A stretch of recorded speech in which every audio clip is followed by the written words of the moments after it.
serious art. Jazz critics have long recognized that the greatest jazz musicians of all times are Duke Ellington and John Coltrane, who were not the most famous or richest or bestsellers of their times, let alone of all times. Classical critics Rant the highly controversial Beatle over classical musicians who were highly popular in courts around Europe. Rock critics are still blinded by commercial success. The Beatles sold more than anyone else, not true, by the way, therefore they must have been the greatest. Jazz critics grow up listening to a lot of jazz music of the past. Classical critics grow up listening to a lot of classical music of the past. Rock critics are often totally ignorant of the rock music of the past. They barely know the bestsellers. No wonder they will think that the Beatles did anything worthy of being saved. In a sense, the Beatles are emblematic of the status of rock criticism as a whole. Too much attention paid to commercial phenomena, be it grunge or YouTube, and too little to the merits of real musicians. If somebody composes the most divine music but no major label picks him up and sells him around the world, a lot of rock critics will ignore him. If a major label picks up a musician who is as stereotyped as can but launches her work worldwide, your average critic will waste hours looking on her work. This is the sad status of rock criticism. Rock critics are basically publicists working for major labels, distributors, and record stores. They simply highlight what product the music business wants to make money from. Hopefully, one not too distant day, there will be a clear demarcation between a great musician like Tim Buckley, who never sold much, and commercial products like the Beatles. At such a time, rock critics will study their rock history and understand which artists accomplished which musical feat and which simply exploited it commercially. Beatles are music removed any trace of black music from rock and roll. It replaced syncopated African rhythm with linear Western melody and lusty Negro attitudes with cute white kid smiles. Contemporary musicians never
yet I'm sure there would be a lot more to talk about.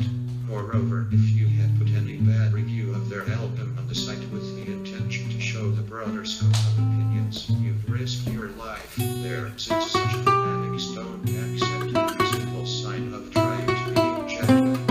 You are seen as publicly number one to them. It is like your article is one giant copy dismissed to them and vandalizing what I was the only way to reduce this distress.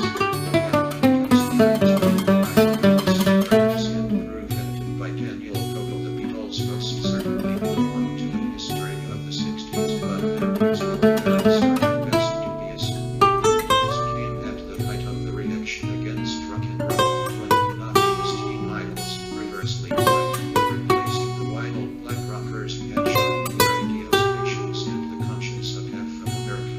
Their rival represented a lifesaver for a white middle class terrorized by the idea that within rock and roll lay a true revolution of customs. The Beatles tranquilized that vast section of the population and conquered the hearts of all those first and foremost the females who wanted to rebel without violating the social status quo.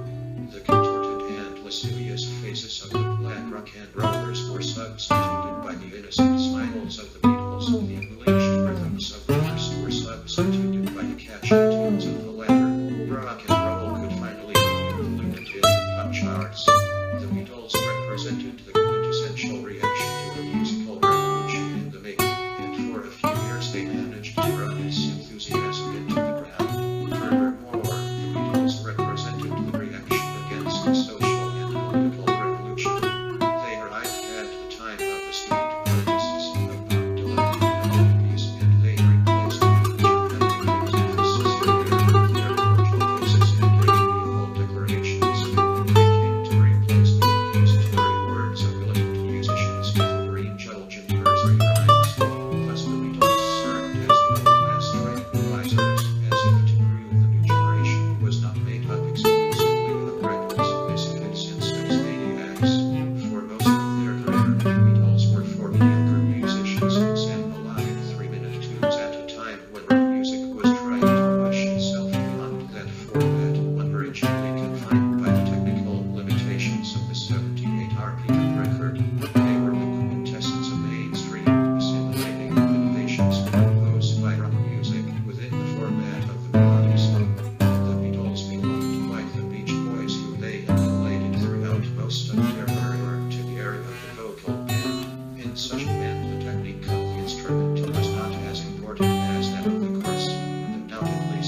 forms of vocal harmony and instrumental arrangements, and African percussion, the leitmotif of thus music from its inception, was legitimized in Europe by the huge success of the first beat, in particular by its best sellers, Jerry and the Pacemakers and the Beatles, both produced by George Martin and managed by Brian Epstein. To the fans of the first beat goes the credit of having elevated rock music for a first, virtually endless audience.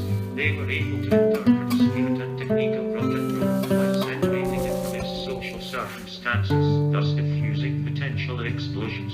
In such a fashion, they rendered it accessible not only to the young rebels, but to all mediocre musicians, and even more mediocre intellectuals. Bands like the Beatles had the intuition of the circus performer who knows how to amuse the peasants after hard day's work, an intuition applied to the era of mass distribution of consumer goods. Every one of their songs and every one of their albums followed much more striking songs and albums by others, but instead of simply imitating them, the Beatles adapted them to a bourgeois, conformist and orthodox dimension. The same process was applied to the philosophy of the time, from the protests on college campuses to Dylan's pacifism, psychedelic drugs, or Eastern religion. Their vehicle was melody, a universal code of sorts, that declared their music innocuous. Naturally, others performed the same operation, and many from the Kings to the Hollies, from the Beach Boys to the Mamas and Papas, produced melodies even more memorable. Yet the Beatles arrived at the right moment, and theirs would remain the trademark of the melodic song of the second half of the 20th century. Their ascent was branded as Beatlemania, the phenomenon of mass hysteria launched in 1963 that marked the height of the teen idol of the late 1950s, an extension of the myths of Frank Sinatra and Elvis Presley. From that moment on, no matter what they put together, the Beatles remained the center of the media's attention. Musically, for what it is worth, the Beatles were the product of an era that had been prepared by vocal groups such as the Everly Brothers and by rockers such as Buddy Holly, an era that also expressed itself through the girl groups, the tango bands and surf music. What the Beatles have in common with them, aside from almost identical melodies, is a general concept of song based on an exuberant, optimistic and cadenced melody. The Beatles were the quintessence of experimental mediocrity. George Harrison was a pathetic guitarist, compared with the London guitarists of those days, Townshend of the Who, Richards of the Rolling Stones, Davies of the Kicks, Clapton, Beck and Page of the Yardbirds, and many others who were less famous but more original. The Beatles had completely missed the revolution of rock music founded on the prominent use of the guitar, and were still trapped in the stereotypes of the easy listening orchestras. Paul McCartney was a singer from the 1950s who could not have possibly sounded more conventional. As a bassist, he was not worth the last of the rhythm and blues bassists, even though within the world of Nursebeat his style was indeed revolutionary. Ringo Starr played drum the way any kid of that time played it in his garage, even though he may ultimately be the only one of the four who had a bit of technical competence. Overall, the technique of the Fab Four was the same as that of many other easy listening groups.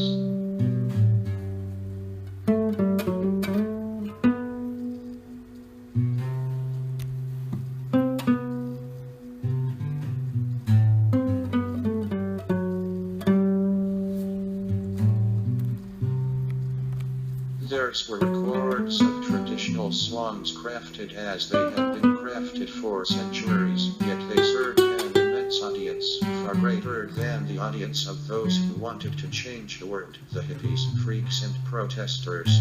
Their fans ignored or abhorred the many rockers of the time who were experimenting with the suite format, who were composing long free-form tracks, who were using dissonance, who were radically changing the concept of a musical piece.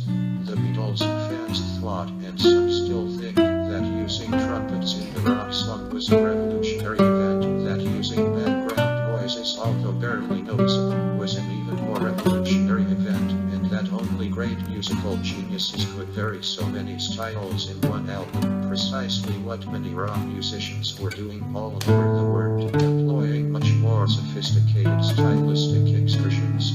While the Velvet Underground, Frank Zappa, The Doors, Pink Floyd and many others were composing long and daring suites worthy of avant-garde music, thus elevating rock music to art, the Beatles continued to yield 3-minute songs built around the chorus. Beatlemania and Elizabeth notwithstanding, Beatles fans went crazy for 20 seconds of trumpet, while the Velvet Underground composing scenes of cakes 20 minutes long. Actually, between voice and a trumpet, between 20 seconds and 20 minutes, there was an artistic difference of several degrees of magnitude.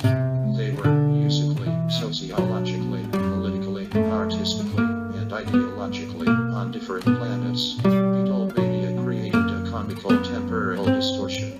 Many Beatles fans were convinced that rock and roll was born around the early 1960s, that psychedelic rock and the hippies were the 1967 phenomenon, that student protests began in 1969, that peace marches erupted at the end of the 60s, and so on. Beatles fans believed that the Beatles were first in everything, when in reality they were last in almost everything. The case of the Beatles is a textbook example of how myths can distort history. The Beatles had the historical function to delay the impact of the innovations of the 1960s between 1966 and 1969, while sweets, jams, and long free-form tracks, which the Beatles also tried but only toward the end of their career, became the fashion, while the world was full of guitarists, bassists, singers, and drummers who played solos and experimented with counterpoint. The Beatles limited themselves to keeping the tempo and following the melody.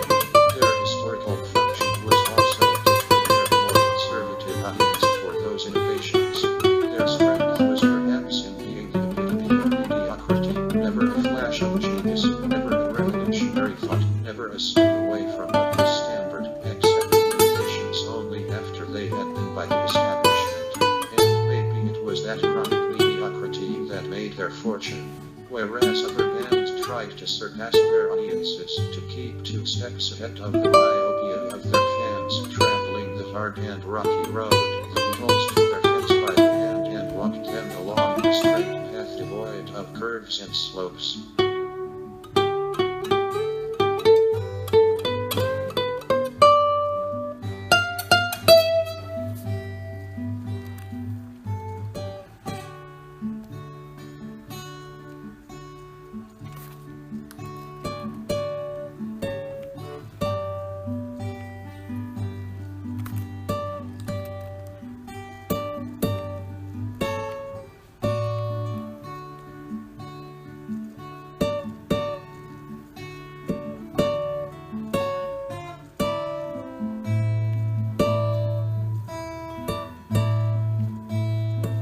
History begins at the end of the 1950s. Buddy Holly's Crickets had invented the modern concept of the rock band. Indirectly, they had also started the fashion of naming the band with a plural noun, like the doo-wop ensembles before them, but a noun that was funny instead of serious. Almost immediately, bands like the Crickets began to pop up everywhere, most of them bearing plural nouns. Insects were fashionable. The Beatles were the most famous, assembled to bring to Europe the free spirit, the simple melodies, and the vocal harmonies of the Beach Boys, the novelty of the moment, more than for any specific reason. The Beatles became, despite their limitations, the most successful recording artists of their time. While acknowledging that neither the Beatles nor the Beach Boys were music greats, it must be noted that both were influential in conferring commercial credibility to rock music, and both inspired thousands of youngsters around the world to form rock bands. The same had happened with Elvis Presley. Although far from being a great musician, he too had inspired thousands of white kids, among them both the Beatles and the Beach Boys, to become rockers. The swinging London of the 1960s was a mix of renewal, mediocrity, conformity, non-commitment, cultural rebirth, tourist attraction, and excitement, the locus of rebellion found in shining billboards, of young men with long hair and girls in miniskirts, of wealth and hypocrisy about wealth, a city of indifference. La Dolce Vita, English style. The Beatles were the best-selling product of that London, a city full of ambiguity and contradictions. The Beatles' birthplace was Liverpool. John Lennon was a rhythm guitar player with a skiffle group called the Quarrymen, founded in 1955 before forming the Beatles in 1960 with Paul McCartney. George Harrison, hired when he was still a minor, played lead guitar with a formidable style inspired by the rockabilly of James Burton and Carl Perkins. They rose through the ranks playing rock and roll covers in Hamburg, Germany, and made their debut at the Cabaret in Liverpool on February 21, 1961. Shortly after, Ringo Starr was called to replace the drummer Pete Best, and McCartney switched to the bass. In 1962, Tsunami exploded in America. The Beach Boys and the Four Seasons, both truly sang in vocal harmony, derived from 1950s doo-wop, which they introduced to white audiences with arrangements imitating the Crickets. That was the year the Beatles began the transition from covers to original, melodic, vocal harmonies.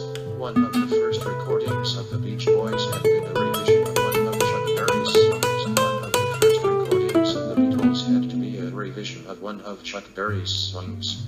Brian Wilson played the bass for the Beach Boys, while McCartney would play bass for the Beatles. Brian Epstein was the man who scouted them and secured their contract with EMI in November 1961, and also the man who created their image, their clothes, their hairdos similar to television comedian the Beatles. George Martin was the man who created their sound. 1962 was the year of Bob Dylan, of peace demonstrations, of songs of protest.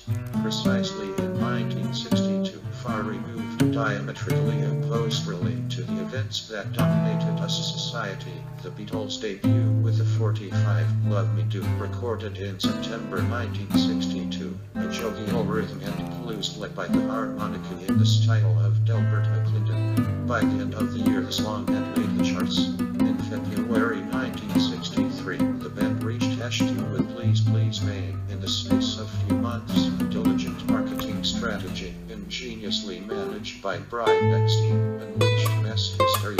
Records sold out before the recording sessions actually began. Mass media detailed step-by-step chronicles of the four heroes, the world of fashion imposed in the hairdo. Epstein had created Beatlemania.